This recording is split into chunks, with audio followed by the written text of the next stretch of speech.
Craig, good morning. When officers arrived here at the Pelosi home exactly a week ago today, they initially didn't have any idea exactly what was going on. They knew they had a high priority call on their hand.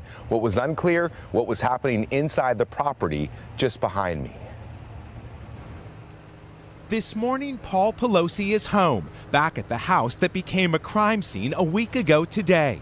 NBC News learning new details about the moments police arrived. Sources familiar with what unfolded in the Pelosi residence now revealing when officers responded to the high-priority call, they were seemingly unaware they'd been called to the home of the Speaker of the House. After a knock and announce, the front door was opened by Mr. Pelosi. The 82-year-old did not immediately declare an emergency or try to leave his home, but instead began walking several feet back into the foyer toward the assailant and away from police. It's unclear if the 82-year-old was already injured or what his mental state was, say sources. According to court documents, when the officer asked what was going on, defendant smiled and said everything's good. But instantaneously, a struggle ensued as police clearly saw David DePape strike Paul Pelosi in the head with a hammer. After tackling the suspect,